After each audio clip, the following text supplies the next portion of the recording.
Teacher Kara for teaching and preaching the way she did for the first hour of our True Light Fellowship and Bible study. My name is Ka-Hun Anku, also known as Pastor Dr. Cleveland W. Enos III. And it's good that you're here tonight. It's good that we have people who are interested in learning more about their true religious identity. And so we've started out on a topic, as we normally do. However, we don't necessarily have to stay on that topic. And tonight's topic is based around this reality or this idea of becoming a doubting Thomas when faced with blind faith. Now, when we hear about this doubting Thomas in the book of John chapter 20, most times you learn about him as if he did something wrong. I know for me, I cannot speak for everybody else, but when I learned about him, it was like, don't be like Thomas. Thomas was a doubter. Yeah. However, if we just take a peek at that verse again, in John chapter 20, for those who may have it,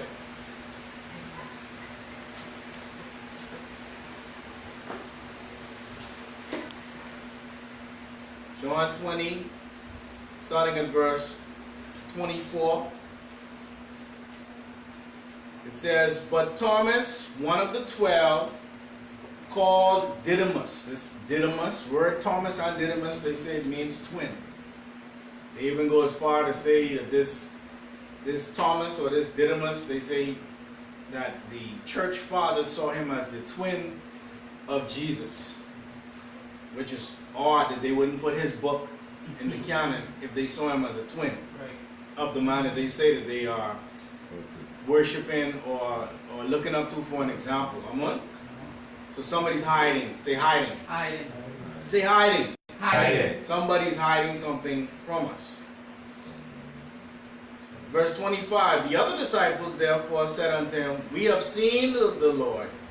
But he said unto them, Except I shall see in his hands the print of the nails, and put my finger into the print of the nails, and thrust my hand into his side, I will not believe." Now, pointed out in this verse. Say, except I see.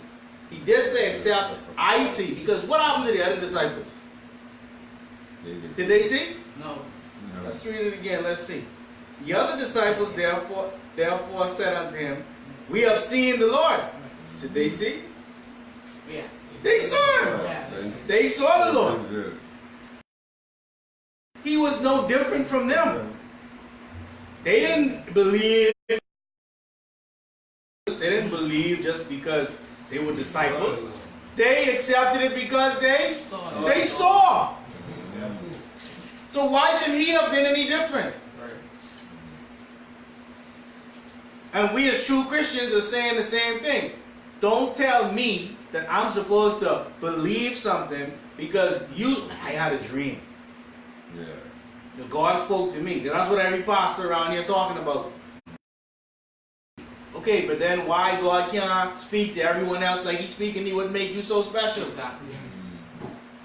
Where is it in the Bible that say God can only speak to pastors? Exactly. Did God not breathe the breath of life into everybody? Does the true light not shine in every man and every woman that cometh into the world? Or only pastors? Everybody. So doubting Thomas, as they call,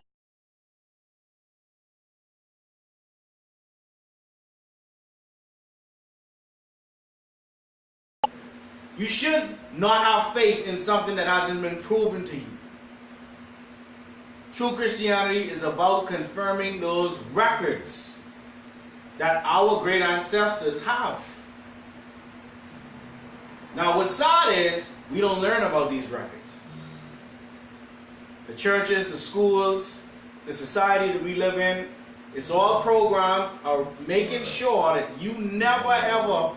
It's like somebody taking you around a library or a museum, and they all know not to take you in that room. or not to take you in the basement, because that's where they love to put our stuff. Don't take them in the basement. One of our Ka-Hun Mantu, he went to the Vatican a couple of years back, went on a tour, and they deliberately kept him away from anything to do with Africa. So he said, I mean, Catholic churches in Africa and Egypt. Oh yeah, but that's not the tour guide said, that's not an important part of the tour. I said, well, it's important to me. It's my money. So he had to go back and do the tour again in order to see. Now, of course, we know they was just talking about Ptolemy and all that stuff. But the point of the matter is, that's how we've been treated by people who are the gatekeepers to heaven. By people who support, because that's how they present them. I'm not saying they are. That's how they present themselves. You understand what I'm saying? So there's Thomas in the African theology. Is who? Let's see who's paying attention to emissary Amanet. Tuma, the African Thomas. Yes? And so that should make you pause for a second, because if you have this African Thomas, why did you never learn about this African Thomas until now? How many people knew about Tuma before they heard it from the Holy Coptic Church? Anybody? So, what's going on? What is going on? And we are so beaten down to the point where we're just tired. People are tired. Spiritually, emotionally, mentally, physically tired. And we have this last little bit of ounce of energy, and we say, you know what? I can go to the Holy Coptic Church and I can see if they could put a little fire under me to help my energy level to increase. And I'm here to let you know that we're going to do our best, but ultimately you're responsible for yourself. Because we tired too. You understand? We tired of talking to people who is satisfied with being at a mediocre or a slave-minded level. We tired of talking to a people who accept that everything that's been thrown at them is the way it's supposed to be. That's just the way it's supposed to be, as opposed to actually trying to make a change in themselves. So we got to become like Doubting Thomas. We got to start doubting. So what we gonna start doubting tonight? Let's get some people to think about what they've thought was so real.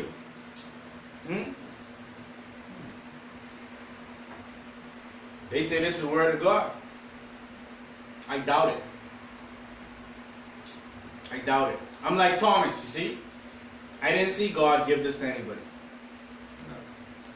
So I can't accept it. Well, this is the word of God. Well, how do you know that this is the original books of the Bible? Because I was able to do what? What did Thomas do? What was Thomas able to do? Why did he accept or believe that Jesus had been crucified, as they say here in the story?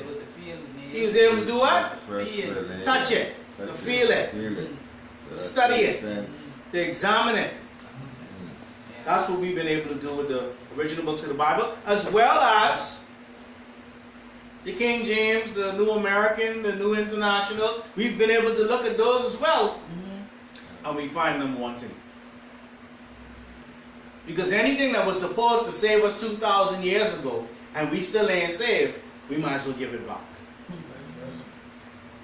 Anybody want to hold on to something that ain't saved? Your parents, your grandparents, your great-grandparents, your great-great-great-grandparents? Then that's the what? Definition of what? Insanity. You want to do the same thing that your parents and your great-grandparents and your great-great-great-grandparents did. It didn't save them, but you still want to hold it like it's going to save you?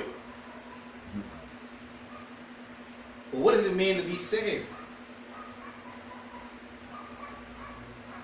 Being saved means, number one, that you have realized or recognized that there's a divinity inside of you. That you're going to embrace that divinity, and that in embracing that divinity, you're going to become at one with the Most High Heavenly One. What's more powerful or saving than being at one with the Most High Heavenly One. They say Noah walked with God. They say Enoch walked with God. He was there with God. I get more saved than that. Talking about God being outside of them, or God being in heaven, or God being someplace where they're not. There's no way you can be saved. Because you cannot be separate from God and be saved. Especially after God already breathed the breath of life into you. Especially after the book of John said, well, you know, the light shineth in the darkness, but the darkness comprehended it not. Especially when they say Jesus turned to his disciples and said, what? It's better that I what? Go. It's better that I go. Why? Because y'all ain't listening. I'm going to go and I'm going to send another comforter.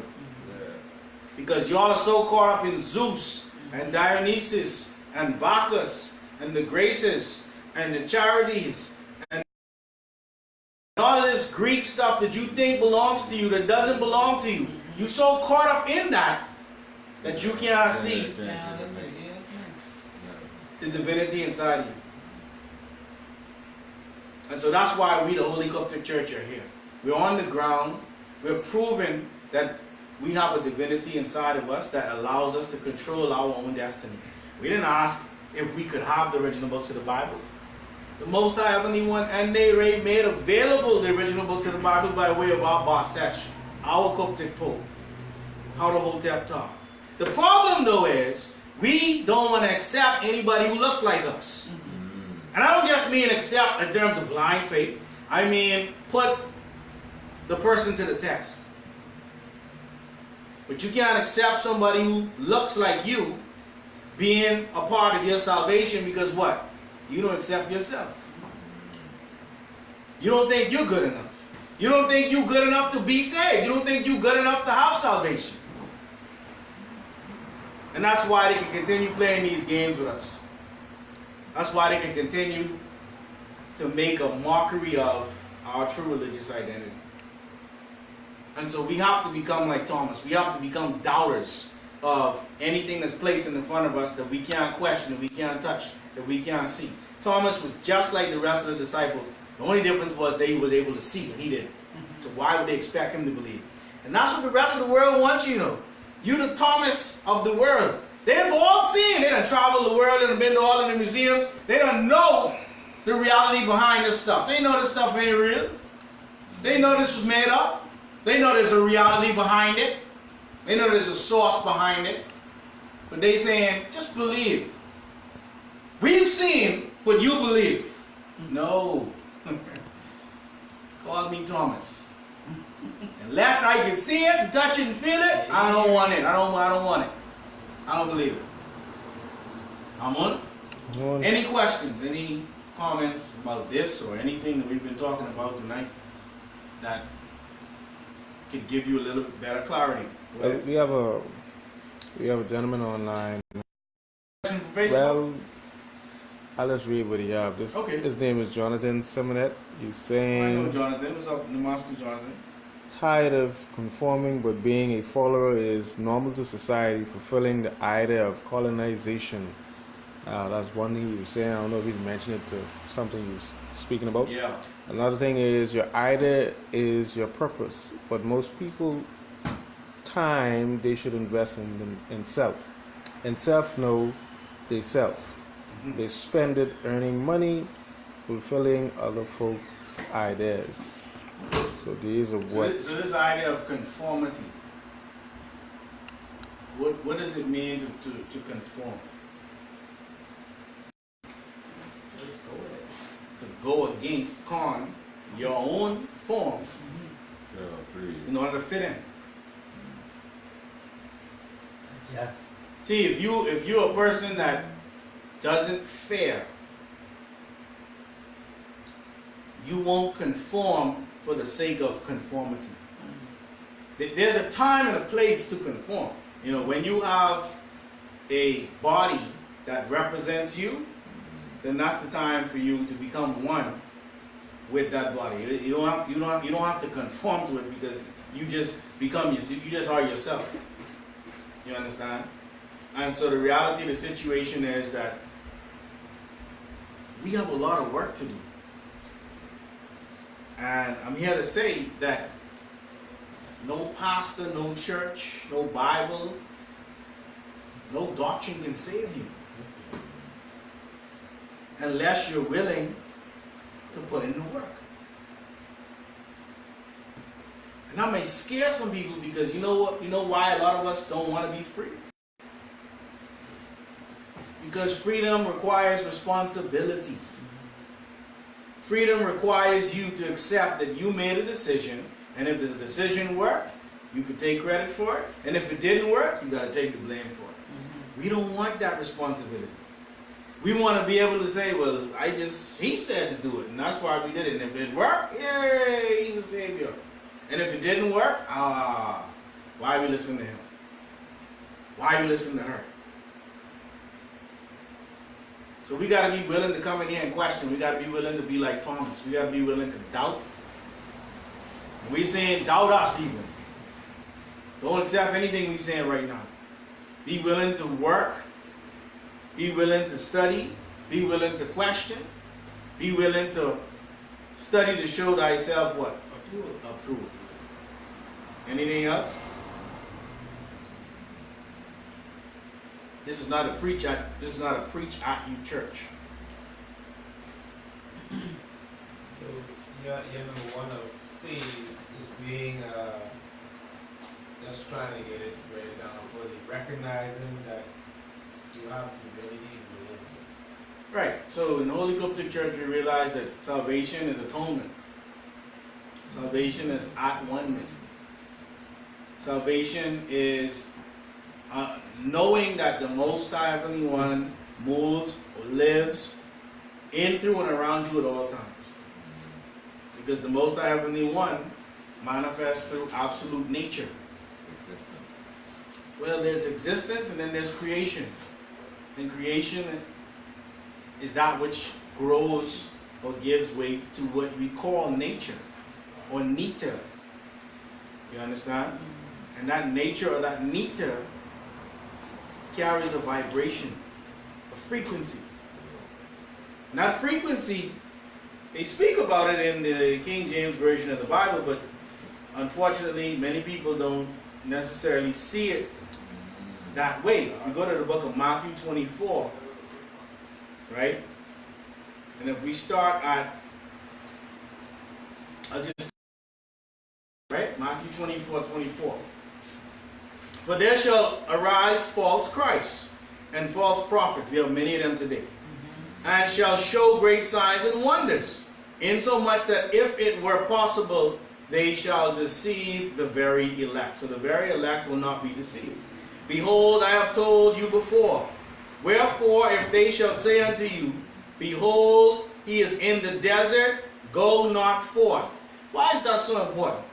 Because they have a project right now, they call it Project Blu-ray, where they can actually put an image in the sky, and they can make you think that it's Jesus coming out of the clouds. Did you know that?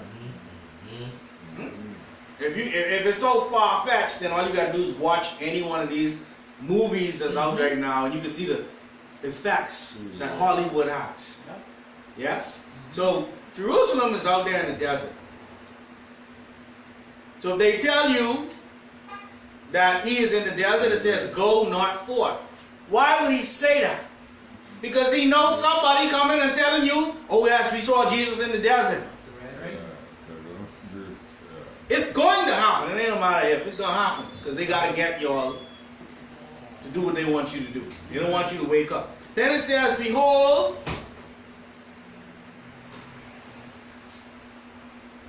if they say he is in the secret chambers, believe it not. Because there's some organizations out here, when you get to a certain level of that organization, they take you into a chamber and they show you the body and they say, see, this is the body of Christ.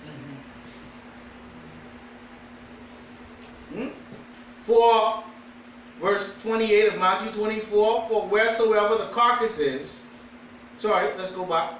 Verse 27, for as the lightning cometh out of the east. This is telling you how the Son of Man is going to manifest. As the lightning cometh out of the east and shineth even unto the west, so shall also the coming of the Son of Man be. The lightning. What lightning? It's not even just it is fast, but it's an energy. It's a light. It's a true light.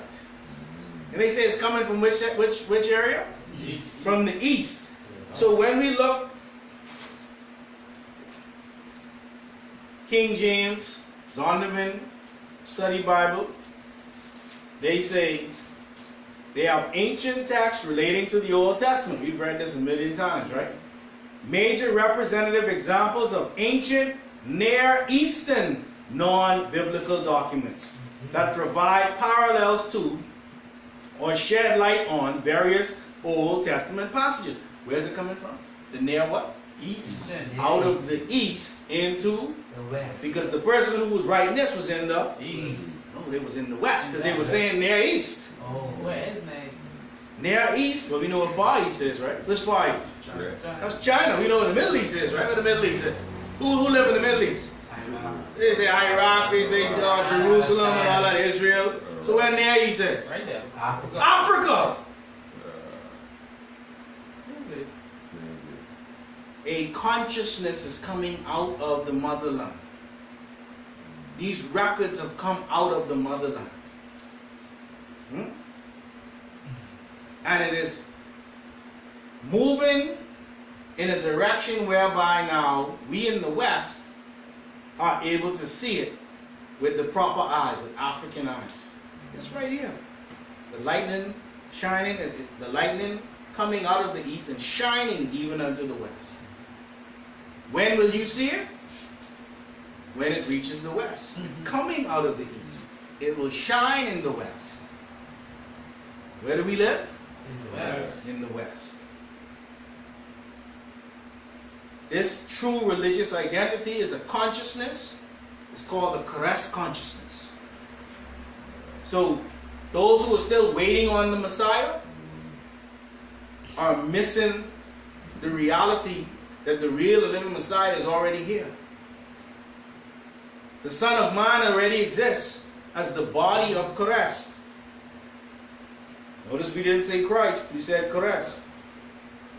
And understanding this allows for us to be able to see exactly what Matthew 24 was trying to tell us for so many years. But not until the original books of the Bible came along. Not until our Bible, Hotep came along, were we able to see it. If we go to the 7th verse of the Istanjil, this is the African book of Revelation, page 81, for those who have it, verse 7. Bismillah Rabbi Kalaku al-Kareem, in the name of the Sustainer, who is the Creator, the Generous One. It says, "Hear all ye people, hearken, O inhabitants of Ta earth, as the angelic hosts speak from the grand Kanisa in the celestial heavens. For behold, the very spiritual presence of the Messiah, Yahshua Christ, that is Tut Ankh Aten, who did become Tut Ankh Amun, King Tut, shall be amongst them in the form of the Christ consciousness, which shall transfer from the few to the many as they grow in numbers, being garbed in white, in preparation for their Magaraj, or the great Coptic pilgrim, which shall take place during the golden jubilee of celestial atonement. Thus in the latter days all eyes will see them, and all shall bear witness that through the acceptance of Enneire and the adherence to atonism there is salvation." What's salvation?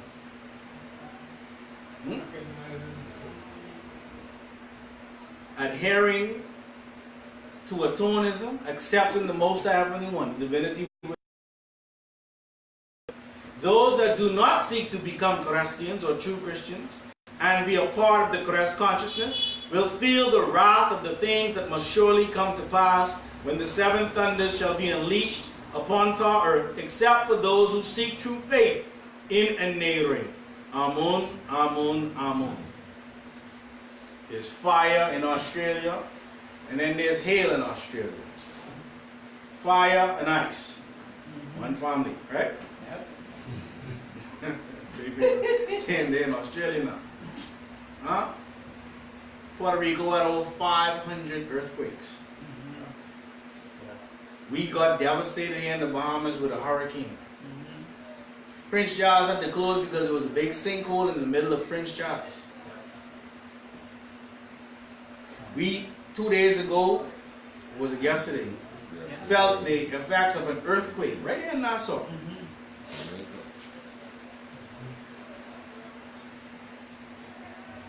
We don't have to continue, to convince ourselves, because all of that is in here. All of that is in these original books of the Bible. I mean, we have pictures of sinkholes in the original books of the Bible. Page 191.